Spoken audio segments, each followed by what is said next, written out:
And again, welcome to Bit Depth. I'm Santiago Ramones. Across from me is Rob Derrick. I've been in a couple of your classes, and man, I just really appreciate and respect the hell out of you. Thanks. That means a lot. It does. Of course, to start with, what do you do?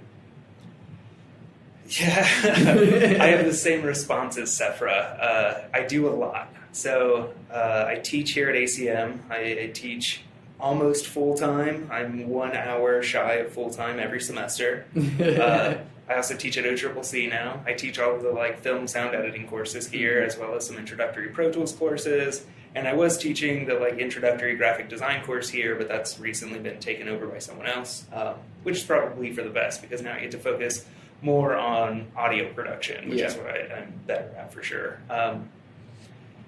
So I also work on films and TV shows and shorts and commercials and stuff. I'm in the process of starting my own studio right now. I worked at a studio for 5 years, and then they decided to move to LA. Mm-hmm. And so I was in this really awesome position where I got to purchase all of their equipment from them. And so now I'm just in the process of finding and building the location of where I'm going to put it all. Mm-hmm. I also do a lot of work with my hands. Not a lot of people know this, but I work with wood and metal a lot. I just like to do furniture projects, I love building toys for my daughter, just wooden toys and stuff. And then recently I've been trying to get into more artistic things with metal and do more sculpting and stuff like that. Yeah. So just stuff that keeps me busy. If I don't have a film job going on, I don't like sitting around the house and just watching movies or TV or something. Mm-hmm. So I always like to stay busy. Yeah. Out of all these things that you do, which is the thing that you're I am a blank?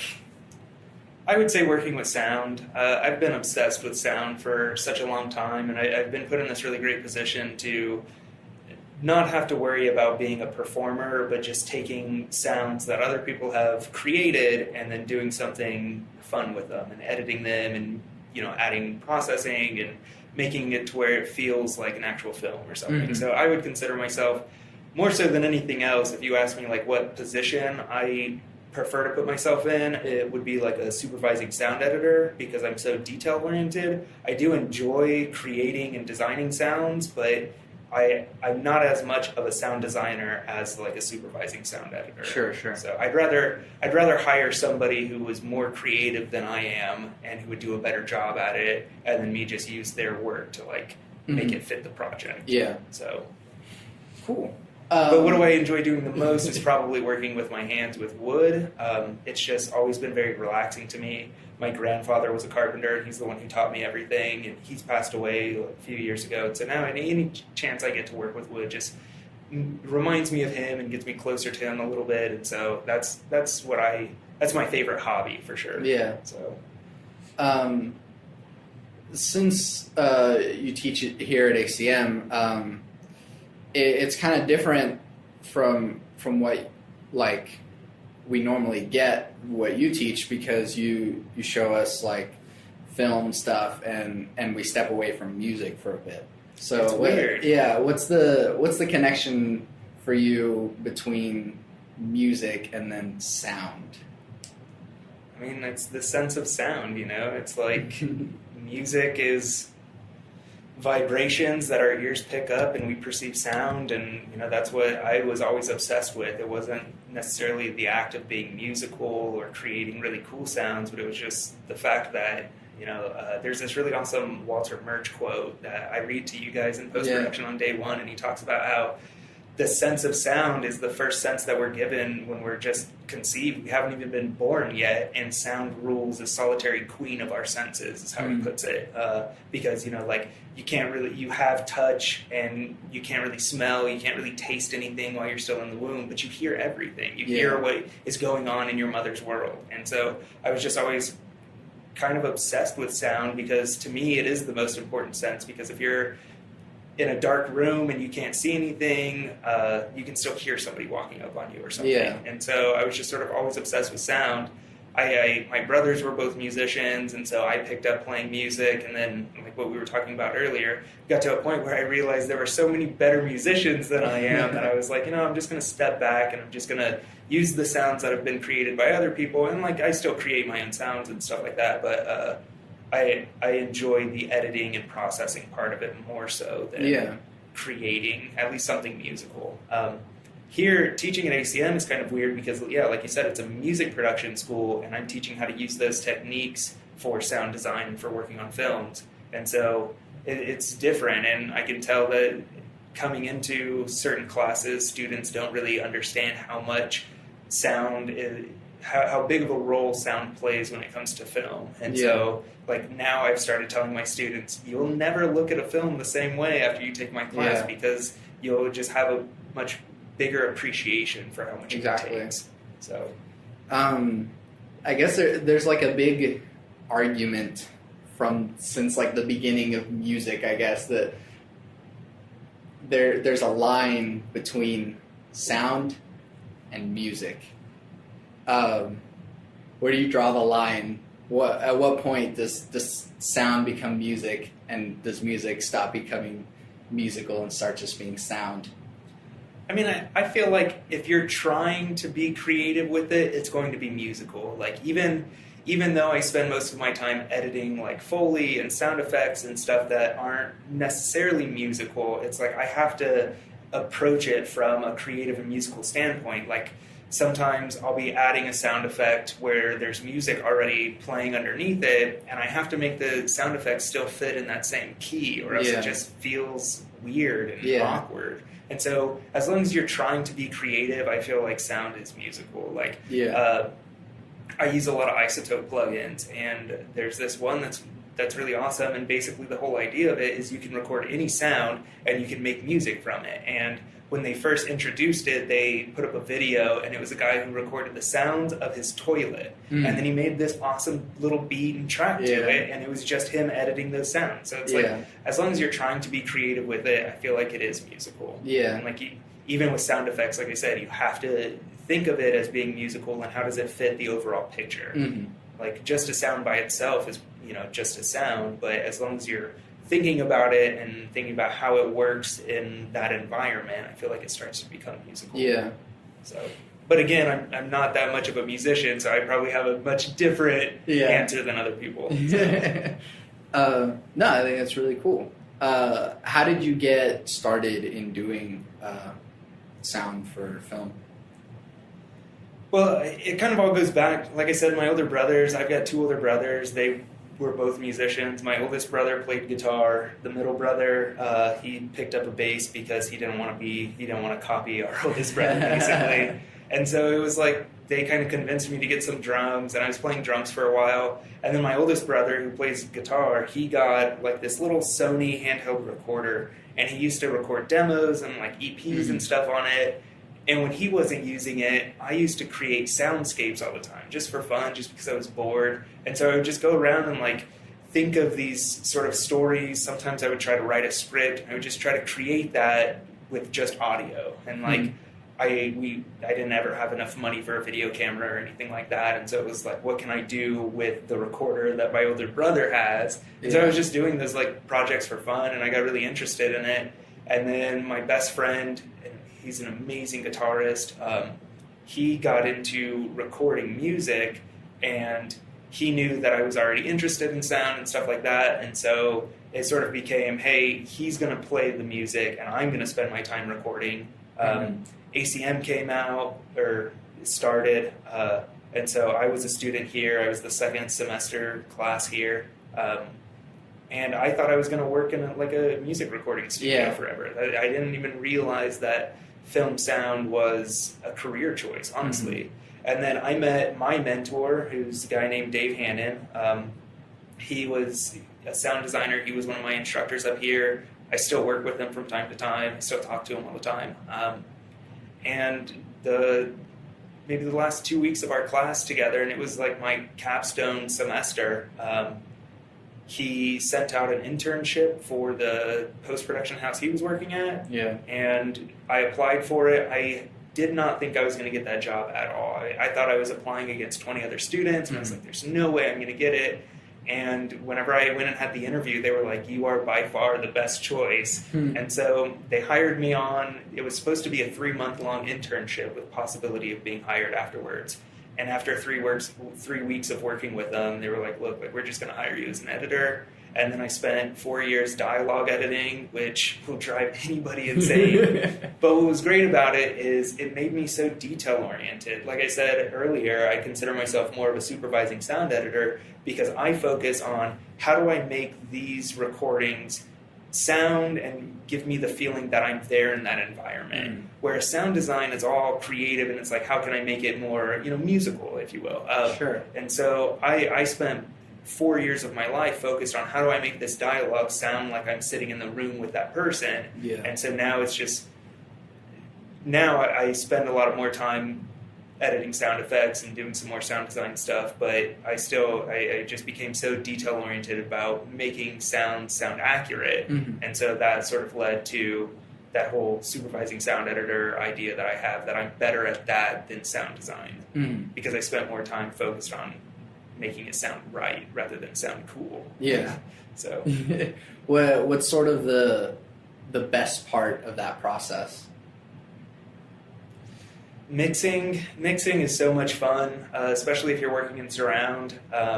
Mixing in stereo, now that I mix in surround so much more, I have much better respect for people who only work in stereo. Because in surround, you've got 6 discrete channels, you can put sound wherever, and you just have more room to place things. Whereas with stereo, it's like you have to process things creatively so that you still hear all of the different elements. And so mixing, like I said, I spent so much time editing and just being focused on getting things to sound right.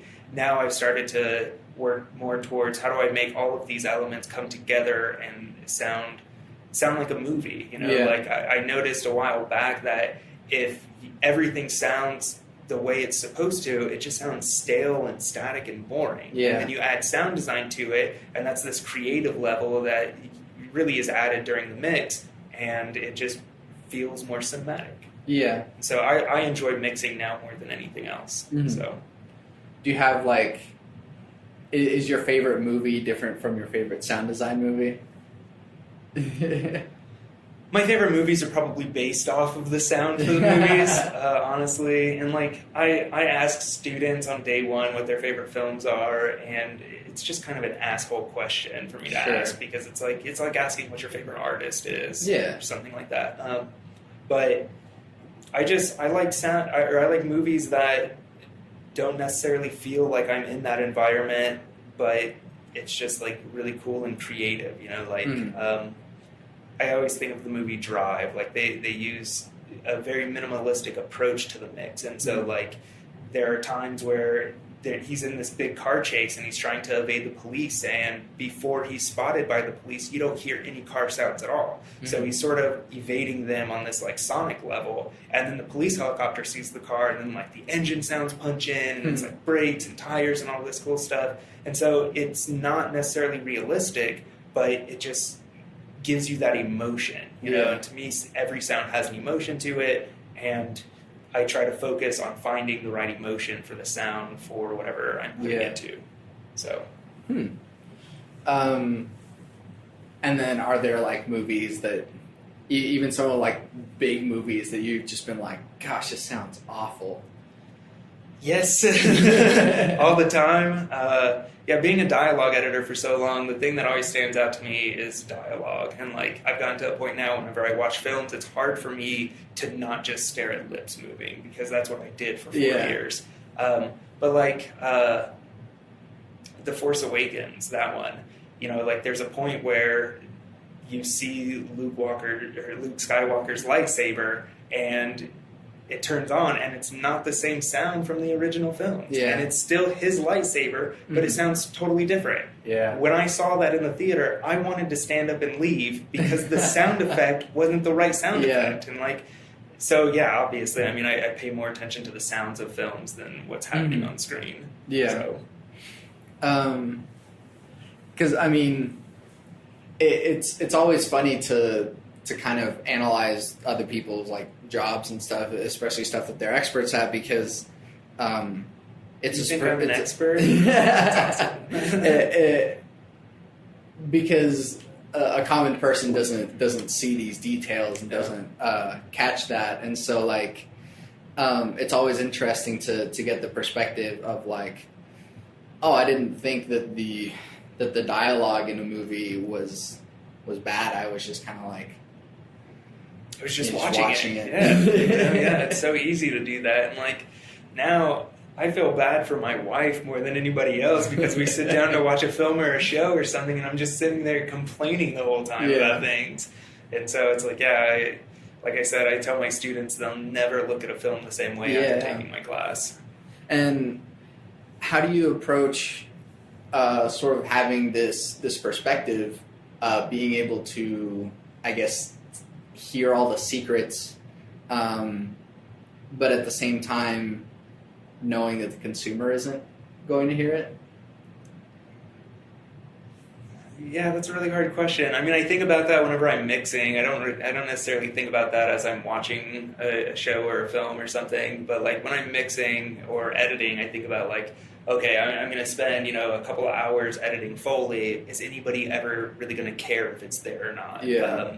But whenever I watch films, maybe I'm selfish. I don't really think about what other people hear. I just think about what I hear and whether or not I like what I hear. Yeah. So, and usually whenever I watch films, I'm paying attention to the sound more than anything else, but I'm always trying to find things that they've done that I can use in my future work, Sure. So. Yeah. Okay, so you talk about like you work with your hands a lot. What's kind of, well, to start, how did you get into that hobby? Well, my dad was in the military. He was a aircraft maintenance refueling tank mechanic or something like that. And so like I grew up in this house where if something broke, like we never hired anybody to fix it. It was like we always did it ourselves. And then I was the youngest of all the brothers, and so by the time they moved out of the house, my parents were getting older, and like my dad wasn't able to fix everything anymore. Like more electronics were being introduced to vehicles and stuff like that, and so everything sort of fell on me to fix everything around the house. And like I said, my grandfather was a carpenter, and I picked up a lot of stuff from him. And it was just something that's always stuck. Like I always knew I was going to do something with my hands and do something with like creative media, whether it was making videos or putting sounds to videos or doing something with graphic design or making music. I knew that I wanted to be creative, and because the world is leading to working with technology, like everybody working with technology, it was like I wanted to be in that world with digital media but still doing something that I loved, but I still wanted to do like other things like working with my hands as well. And it was just, I don't know, I've always just had a love for hardwoods. Like there's something about it. There's something about working with black walnut when like you're done with it and you're just like rubbing it and it feels so smooth. It's just like, I don't know, I love it. Well, what's the thing that you've made that you're like the proudest of? Probably, I made a dresser for my wife a while back. This is probably like 4 years ago. And it was the first time I worked with English white oak, and which is just an amazing wood to work with. But I made this really cool design, and it was really creative. It doesn't look like a standard dresser. It's 5 drawers, and they're stacked on top of each other, but every next stack is a little bit smaller, so it grows on top of each other, but it's like stacked up. And I had never seen anything like it before. I used the wood that I found in my grandfather's shed after he passed away. I used his leather belts as handles. I used the trunk of my parents' Christmas tree that year for the feet of the dresser. And every time I see it, I'm just like, man, I should go into business doing this stuff. Because really, all of my like wood projects and metal projects have all just been like stuff for me. Sometimes like somebody will like hire me or commission me to do something, but usually it's just like things that I need that I don't want to pay for. And so it's just like I'm a really detailed person, and to me things are very obvious if they're wrong, and I don't want I want quality objects and items in my house, and so it's like I'm going to do the best job I can. Exactly. So, yeah. No, I think that's really awesome, and that you're able to sort of take all these things from like various parts of your life and sort of like put it into one sort of. Yeah. No, it's great, man. I really love it. And like, there are definitely projects that I'm not very proud of. Like, I built a bed frame for us. Yeah, I don't know, maybe like close to 7 or 8 years ago. I built this bed frame, and we've still been using the same bed frame for a long time. And maybe like 6 months ago, it just completely broke. And so like when I was trying to fix it, I was just like, no, I'm just going to trash this whole thing. Yeah. Like, I've just learned so much since then. Yeah. So it's like, and you know, I try not to beat myself up, because it's like, you know, it's all a learning process. So. Yeah. What about metal? You say like, I have a friend that is a carpenter, so like I understand a little bit of how wood works, pun intended. That like metal is just a different world. Yeah, metal, you have to work harder with it. Like with wood, it's like, you know, you have a circular saw or a table saw, you've got sandpaper and some chisels, and like you can get a lot done with it. With metal, it's like you need to have like a torch, you need to have all of the right safety equipment, and you have to have welders, and it's just like you really have to work at it. Yeah. And it was something new for me, and it started because I needed to fix something. I don't remember what it was. I needed to fix something, and so I had some extra money. I went and I bought a welder. Yeah. And I was like, I'm going to do it myself. Sure. And then I did it, and I was like, man, those welds look like crap. And so I was like, okay, how do I get better at it? And then it was like, you know what, I need a lamp. So I built my first lamp, and then I still have it, and still use it all the time. And Yeah. I was really happy with it. But then I was like, you know what, I need a lamp for this other room. And so I built it a different way. And then some people have seen the work that I've done, and like I said, they'll commission me for some stuff, and it's just slowly I'm getting better and better. And that's what I always tell clients too, is like, look, like I don't consider myself a metal artist. I consider myself like a metal student in that, you know, because it's like everything to me is trial and error. I sort of teach myself how to do it out of making mistakes. Yeah. So best way to learn. Yeah. But I mean, I feel like at some point, whenever you make your own stuff, you value it more. Oh yeah. It's the whole idea too of like, you know, if somebody gave you something for free versus you buying it yourself, you're going to value that object more if you had to pay for it. Yeah. And it's the same thing if you made it, and like if you spent 10 hours sanding a dresser or something, like if your 2-year-old daughter runs by and scratches it with a toy, you're going to be like, no, you know, just because it's like you remember how much work and passion you put into it, you know, and like the blood, sweat, and tears. And so, do you see yourself like sort of mixing sort of your hobby and your job like in some way? I eventually want to get to a position where I'm making more studio furniture, just because I've built studio furniture for friends who have studios and stuff like that, and it's a fun process because it does include audio and like building like diffusers and stuff like that, and like trying to figure out how the acoustics would be affected by that furniture and stuff. It's sort of bringing those two worlds together, and I enjoyed it. So I'd like to do more things like that, but I also don't want to make like working with my hands a job. Like, I want to leave it at where it's at, where I just enjoy doing it. Sure. So like if I can make some extra money, like great, but I don't want to get to a point where I'm like stressed out and like, oh, I have to do this project so that I can pay bills or something like that. Exactly. So yeah. Do you have like a pie in the sky sort of like, man, this is the point where I want to be in my career or something? It's sort of like a shop dream, if you will. Sure. Like I've always wanted to have some sort of like garage apartment building where the upstairs would be like my mixing room where I could work on films and work with sound, and then downstairs would be just like big open garage with all of my tools. So it's like if I was up against a wall when I was editing or mixing and just like couldn't get past one specific thing, then I could just be like, all right, I'm going to stop for a couple hours. I'm going to go downstairs and sand that dresser or something, you know? So it would be really cool to get to that point. But really it's just like my whole life is I just want to work for myself. Like I can't imagine working for somebody else and always being told what to do, and so it's just like I want to work for myself however I can. Yeah. So I really appreciate that, especially in the sense that, like, maybe a lot of times it seems like even here in like music world that, oh, hey, I'd like to be signed by this label or be working with this artist or something, but I actually respect that a lot more. It's like I'd rather just be myself. Yeah.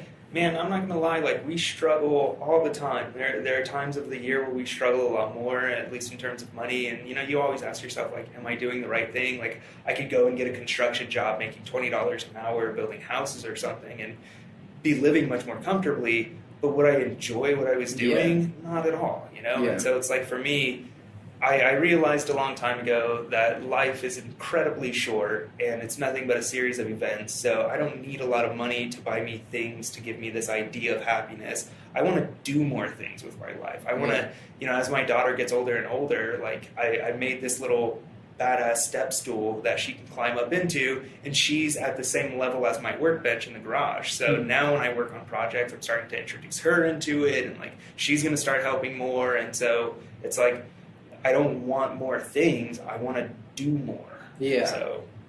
Yeah. And you just get more out of it that way. Yeah. Like, I don't know. I enjoy having relationships with people one-on-one, and I don't care about buying a new TV or buying the new coolest phone or a new car or something, like, shit, the clothes I'm wearing right now I've probably had for like 4 years, like that stuff doesn't matter to me. What matters is, am I doing something that makes me happy? Yeah. And right now in this moment, I am. Yeah. Even though we struggle all the time. I'm still happy. Yeah. So. Which you just set me up perfectly for a little segue into... I do my best. Yeah. What do you believe? Intentionally broad and vague question. I believe in the universe, maybe. I don't believe in a higher power. I don't think that there was any, like, one sole creator for everything that's here. I think that's a really great idea, and, like, for a lot of people it works, but for me it just doesn't. Like, I'm the type of person, like, I won't believe something until I see those facts and I know it to be true. And, maybe at some point in my life I will have this awesome religious God moment, and maybe I will change. But to me right now, I've never had anything like that happen to me. And so my parents they consider themselves Christian. We maybe went to church like 4 times whenever I was a kid. And so, like, they basically just said, like, figure out whatever you guys want to and just do you. And with me, it was like, I was the first out of the 3 of us where I was like, yeah, I'm an atheist. Like, I don't believe in God. I don't believe in religion. I don't believe in heaven or hell. There are too many things that tell me that that's not real for me to believe it yet. And, like, there's this awesome quote where it's like, faith is a gift that I have yet to receive. Yeah. Sometimes I envy people who have faith, and I, like, see people who go to church every week and who have that whole church family, and I'm like, man, like, that seems so nice. And there are times where I'm, like, super depressed about it because I'm like, why don't I believe that? But in the end, it's like, I'm doing me, and this is what I believe, and it makes it to where I want to be a great person now because I don't believe in an afterlife. Like, I believe this is the only life I have. If I get to 60 years old, I'll be happy. And, that's 34 years away now. Yeah. And so it's like, at some point, I just have to be the best I can and not worry about making other people happy. Yeah. Like, I don't want to live my life trying to be a good person in hopes to getting into heaven. I'd rather live my life being a good person because it makes me feel better about myself. And so that was sort of the mindset I always had. A lot of it stems from issues with my parents. I have a lot of issues, specifically with my dad. And so, like, growing up, my dad and we didn't get along at all. He was in the military. He was very strict. but he was very hands-off. Like, I've never had a conversation with my dad about religion. I've never had a conversation with him about sex or anything like that. And so it was all just left up to me to decide on my own how I wanted to feel about it. And part of it probably stemmed from me not wanting to be like him. And so I saw that he believed in God and he was somewhat religious, and I was just like, no, like that doesn't make sense to me. So I sort of did the opposite of it, and I was probably trying to just piss him off too. But it just stuck, and like now it seems like it's getting harder and harder for me to ever believe in something like that. So yeah, I mean, it's just I still have morals, and like I want to be a good person because it makes me feel better. You know, like I get pissed off at people when they litter just because I know what effect that has on the planet as a whole. As we were walking up, I pick up trash. You know, like I pick up trash if I see it on the ground and just throw it away. Like I'm such a like empathetic person now. Like I was having a conversation with somebody who I work with at OCCC, and he was telling me how he had to take his wife to the hospital because she was having heart issues. And he said that, and my eyes started to tear up just thinking about the pain that he and his family were going through. And so it's like, you know, if I can just tell him, look, like I'm sorry, I hope everything works out, and you know, I'll send good vibes your way. I'll think about you guys. It makes me feel better. Yeah. So that's all that matters. Yeah. How does this sort of world belief structure affect how you raise your daughter? You know, we talk about it a lot. And like, whenever we decided to put her into daycare, we went and had an interview with the daycare. And one of the first questions I asked was like, are you guys religious? And do you guys teach any religious ideas?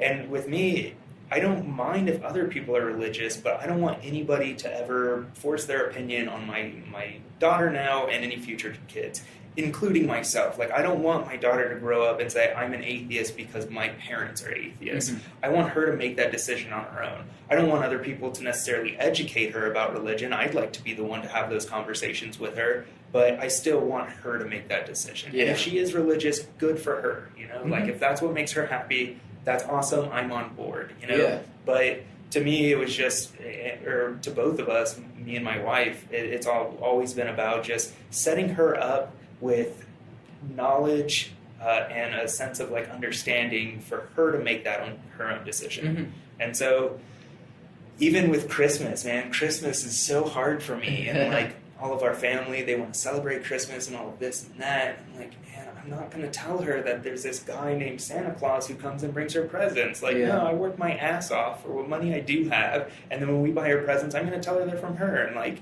you know, yeah, that might put us in a bad situation, her going to daycare saying Santa Claus isn't real or something. But nonetheless, it's like, I don't want to lie to her about anything. And I want to tell her about my experiences so that she can sort of expand on them, you know? Yeah. And I hope that in the end she's happy. I hope she's not as depressed as I get sometimes. But if she does get depressed about it, then I'll be there to have a conversation with her. Yeah. You know? It's like I said with my dad, we never had any conversations. Like, the only time that I ever really talked to him is when he was pissed off at me and I was getting in trouble. And so it was like, with my daughter, I was like, that's not the relationship I want to have with my kids. And so I just want to have an open conversation about everything. Yeah. So.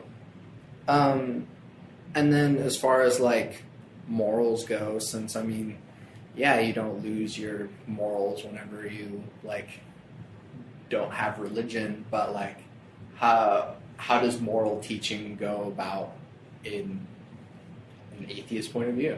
Yeah, I mean, it kind of goes back to what I said earlier.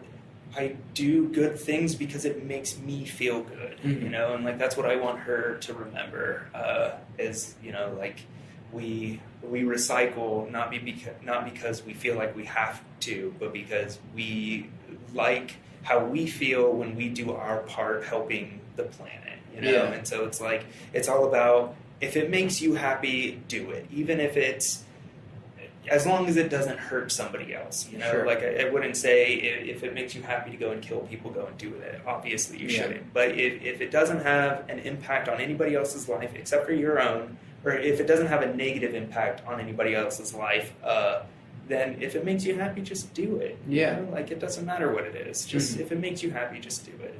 Yeah. So, And I really respect that, and like the way that public discourse is going about lately, and people aren't able to, I guess, keep to themselves in in their moral beliefs or whatever. You know, how do you go about not challenging other people or trying not to be challenged?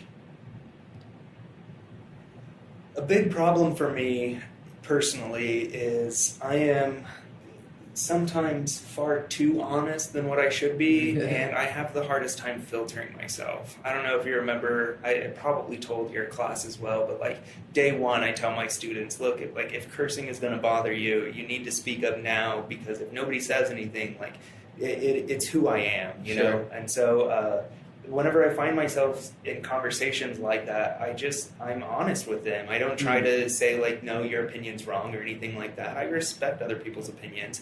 But if it gets to a point where I can tell that they don't respect mine, then I just, I usually just try to walk away or something. Yeah. If they're not going to give me the same respect that I give them, then I don't want to talk to that person at all. And I just don't care at that point. And so I try not to have arguments about religion. I used to talk more about it and argue with people all the time about it, but anymore it's just like, look, if that's what you believe and that makes you happy, great, good for you. Don't try and force your views on me and my family. We're in a free country, and I should be able to do what I want as long as it doesn't have a negative impact on you. And I feel like nothing I do, as an atheist has any sort of impact on anybody else, but still I feel like religion is still pushed at atheists and non-believers all the time, And so it's like, it's hard, and sometimes it's a challenge. Sometimes I do have to walk away.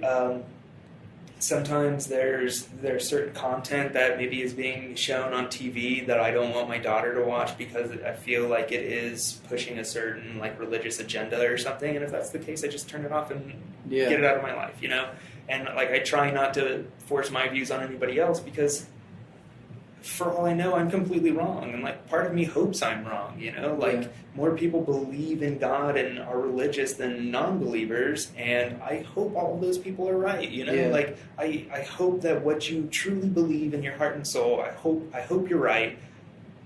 Do I really think you are? No. But I hope you are, because I don't want to see you in any sort of pain or sadness, Yeah. And so it's hard. It's hard, especially in Oklahoma. It is so hard. I feel like I feel very alienated here a lot of the times. And more recently, I feel more alienated from the entire country, specifically because of this past election that we've just been through. I just can't believe that.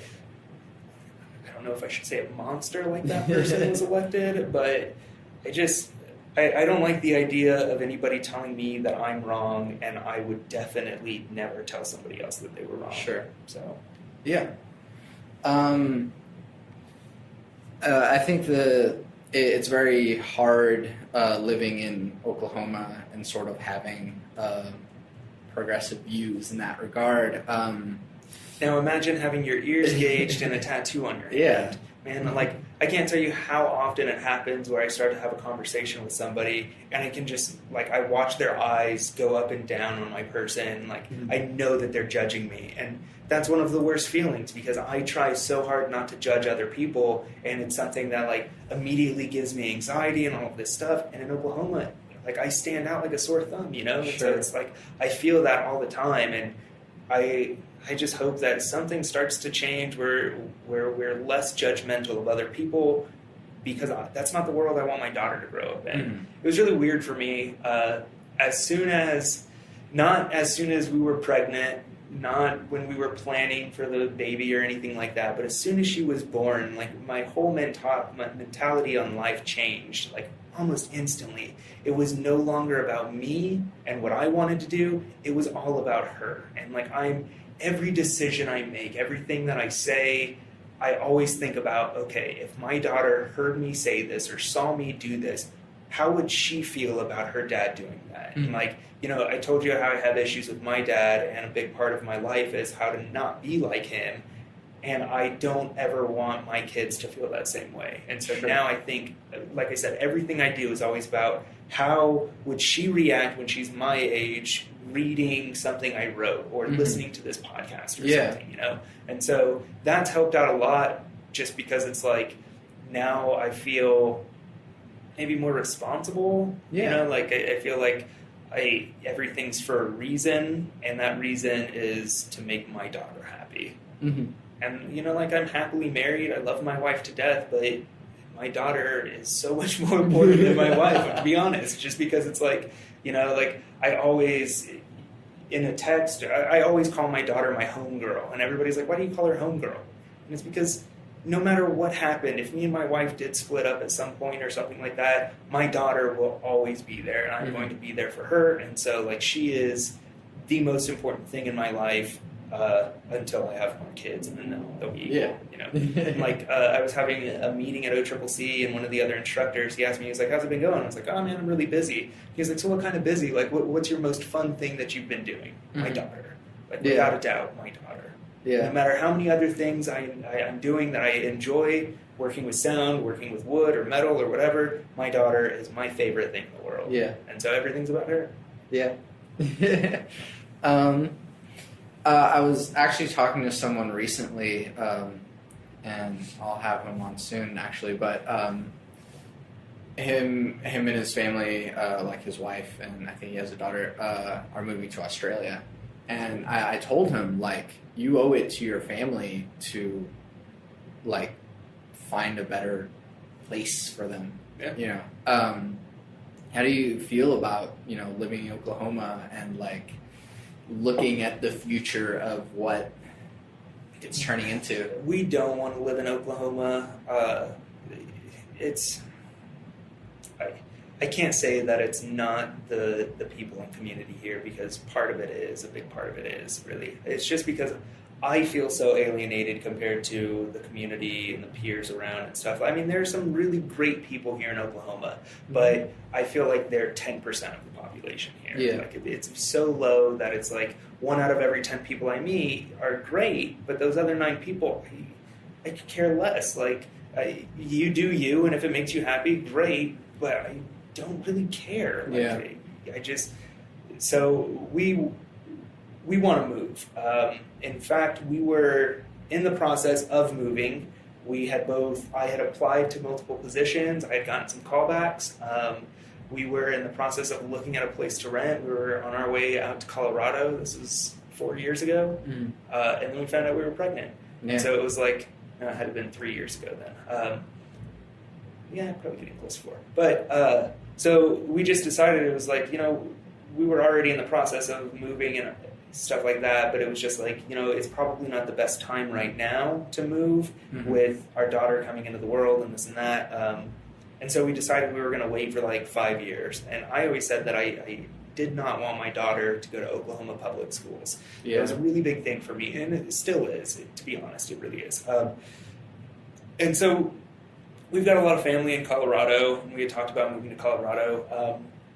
But now with, the decriminalization of marijuana, Colorado's cost of living has skyrocketed. Like, both of my brothers live there. One of my brothers is one of the, like, Colorado residents who's been affected by the housing market almost tripling in the last year.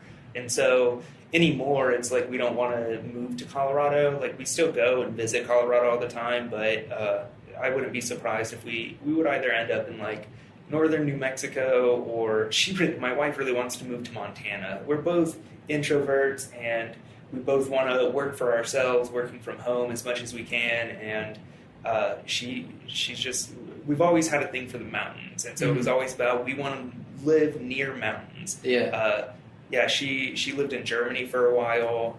I used to live in Italy, and like, so we were both around the Alps, and like I said, we've got a lot of family in Colorado, and so we were just always used to the mountains. And then we're here in Oklahoma. Her family, her dad was also in the military, and both of our parents decided to retire here, and we just feel like neither one of us has ever felt like Oklahoma was our home. And so it was like, we always knew we wanted to move, but we're smart enough to know when is a good time versus when isn't. Yeah. And so at some point, we will move. I keep saying that I don't want to have another child until after we move, and she wants to try and have another child and sort of be a little bit more comfortable with 2 children and then try to move. But that would put our daughter in Oklahoma schools for a couple of years, and I don't like the idea of that. Yeah. So, education just plays such a big part of, who we become. Yeah. You're around people at school or work more than you're around your own family, And so it's like I've always said, it's not about what job you're doing, it's about who you work with, because you spend more time with them than your actual family. And, going back to the whole thing of I feel like 9 out of the 10 people I meet I don't agree with, I don't want them to influence my daughter at all, And so I don't know, all I can do is just try to educate her the best I can, and just try to do what I think is best for our family. And I'm in the situation now where now I want to have my studio sort of not only started, but like somewhat successful to a point where I can just sort of move my business with us. Like I don't want to have to start completely from scratch whenever we move. Yeah. And because it's working from home, and because that's the end goal for both of us, it's more terrifying. It's not as easy as just like finding a new job and like moving somewhere and like getting some sort of relocating advance or something like that. Like for us, we want to work for ourselves. We know exactly what kind of life we want to live, and now it's just trying to like put those ducks in a row. Yeah. Where I guess it's like sort of changing a little bit, but like, how has the film scene sort of changed in the past few years? I think it's growing, man. It's just the Oklahoma art community in general is growing at such a fast rate. It's awesome to be a part of it right now. And I really enjoy that. The thing that I complain about the most with Oklahoma artists, just in general, not just filmmakers, not just musicians or graphic artists or something like that, but my biggest problem with it is everybody says, and I'm part of it too, obviously, but everybody always says, like, I'm going to get to a point where I'm doing what I love and then I'm going to move. And that sucks, because we do have these great artists who start here in Oklahoma, but then everybody moves away, you know? And so it's like, I am part of that. I'm part of it for other reasons. It's not like I want to move out to LA to work on big Hollywood films or something like that. Like, I wouldn't mind traveling out there to work on a project or two, but I want to move for other reasons because it makes the most sense for my family. But nonetheless, it sucks because we do have a growing community of great artists, but so many of them are becoming great and then moving away. Yeah. And so that kind of stinks. But yeah. How is, like, I mean, since you do work more in film, but like, how does the output of the community in Oklahoma sort of make it different from anywhere else? Oklahoma's got this great film tax incentive, which basically means it's something like $7 million a year is what they have through the Oklahoma Film and Music Office, and big productions that come to Oklahoma to do any part of the production. So if it's pre-production, the production stage, or post-production, if they spend money with an Oklahoma company, they get 33% of their money back through this rebate program, which is great because there are some really big budget films that come through, and I'm in this position where I personally don't know of any other like post-production studio for film. I don't know them because I'd probably be working there. Like, so many filmmakers, I've worked with so many people in Oklahoma, everybody knows who I am. Like, I'm not on social media. I don't have a website yet. Like, I don't interact with people online except for through email. And I stay busy just because of my work ethic and word of mouth, really. And so because of the film tax incentive, that's really great. Oklahoma also has a lot of religious films, which, I've worked on tons of religious projects, and I don't have a problem working on it as long as it doesn't feel like they're trying to push their agenda on like non-believers. Sure. More often than not, it's like they're just making a film that has some sort of like Christian undertones that they're going to distribute between their peers and their community. And that I have no problem working on because, like I said, if it makes them happy, good for them. Sure, I want to be a part of making other people smile. But if it was something where it was like, atheists are going to hell and all of this, then I wouldn't work on it at all. Yeah. But so we work on a lot, or I work on a lot of religious stuff, which is fine.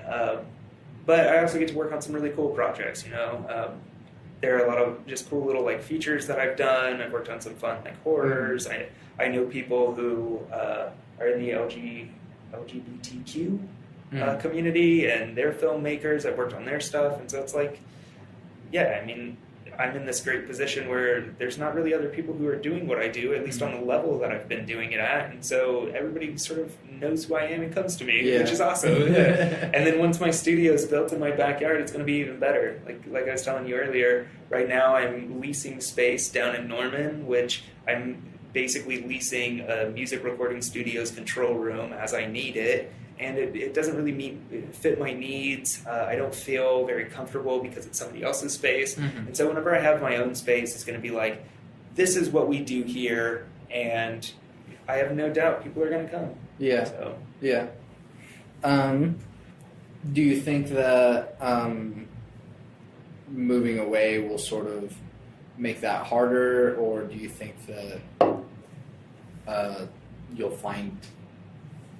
Really, 2017, my big goals for 2017 are to finish building my studio and then to have better online presence. I want to get to a point where I'm getting a majority of my work online, where as opposed to now it's all word of mouth. And I love the relationships that I have, but it's just not quite enough, and like I'd rather be in a position where somebody sent me like a short film or a commercial and they're like, hey, you've got 3 days, do whatever you can, and then I just get to like do it and turn it around. And so hopefully that starts to happen, if I build my online presence like what I want to, and I've got big plans for it. I just need to start really focusing on it. So many other things always get brought up, but if that does happen, it'll put us in the exact position we want to be in, where we can not have to live in a city anymore. We want to have like 10 to 20 acres. We want to have like an A-frame style cabin house, and we just want to like have our own little property where, like I said, we're huge introverts, and so like we're probably a little bit too hermity, but it works for us, and that's what our sort of goal is. And hopefully 2017 will happen the way we both wanted to. And so if it leads to that, great. If not, northern New Mexico, Albuquerque is a huge film city. And so that's why I want to move to northern New Mexico, is because even if I was 2 hours away from Albuquerque, I could still drive in to meet clients or something like that. So but I mean, it does scare me. It scares the piss out of me, because I'm like, I know all of these filmmakers here, and we've got this great tax incentive program and all of this. And it's like, we move somewhere else, and I could lose all of my business and like not have anything and have to start from scratch.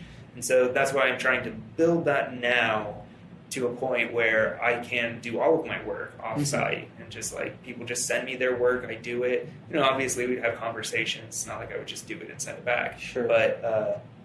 But hopefully it can get to a point where it doesn't matter where I'm at. So that's my goal, my business.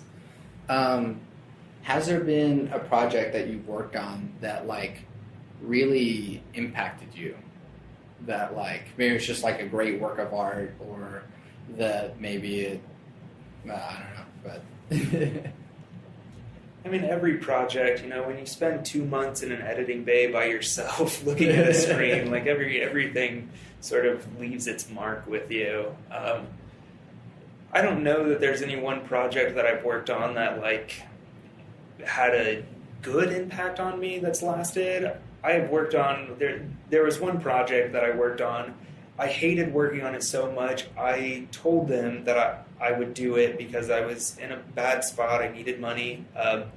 But I told them that I did not want my name on the film at all. And that, I still think about it all the time. And a big part of me wishes I just would have declined that job now. It was just bad, not just the film itself, but just the whole project and being around that group of people. It was just miserable. And so like now I know better. And like back then I was still working with that post house. So it was like they took on the job, and it was either they were going to pay me to do it or they were going to find somebody else to do it. Sure. And so it was like, like I said, they didn't have another job going on at the time, and it was going to be like a 2-month thing. And so it was like, man, I wouldn't have income for 2 months. So it was like I did it, but I hated it. I wish I wouldn't have done it. And then that director came back to him like maybe a year and a half later with another film, and I told him straight up no. Just because I remembered working with him. And they ended up not taking the job just as the whole company, which was probably a good move because that film never, like, they ran out of money. They spent all of their post-production budget during production, and then I don't think it's ever come out. But, so yeah, I don't know that there was ever one project that had like this great, or left a great mark on me. There were some projects that I wish I would have turned away. Do you think that you'll find yourself creating anything that, like, has there been something that you've been wanting to make?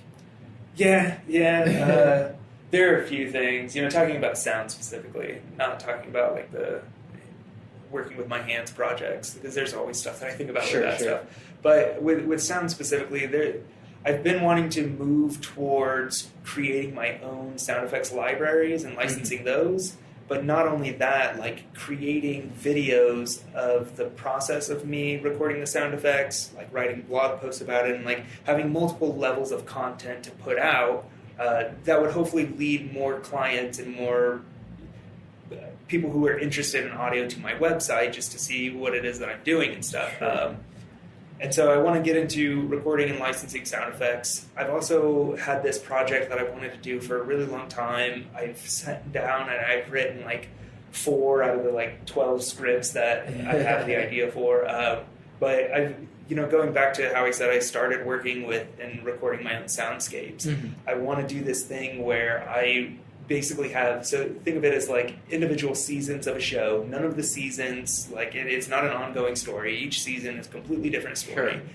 Each season would last for like 4 weeks, and every week I would put out like a 5 to 10 minute, basically like a radio drama that would be like an episode inside the season. And I just put it up on my website just for free. And then at the end of the month, when all the episodes are out, stitch them all together and release it as a podcast or something. So I've been wanting to do that. And then I've also had this idea for like a web series show. And like I do a little bit of video production, but not enough to really take on this project, at least not seriously yet. But I've had this, I think it's a great idea of like a web series that follows like a film production company that's just like the worst production company you can imagine. And just little like 10-minute episodes just to put on YouTube, just with friends, just for fun. And I don't know, like, so I want to do that. The radio drama thing will probably happen once I get my website started and everything, which I started building, I just haven't finished. And really the problem that I have with my website is I don't have enough content to put on it right now.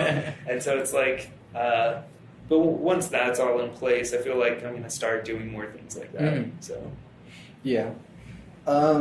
What advice do you have for people who are trying to break into this world, either like post or just audio engineering?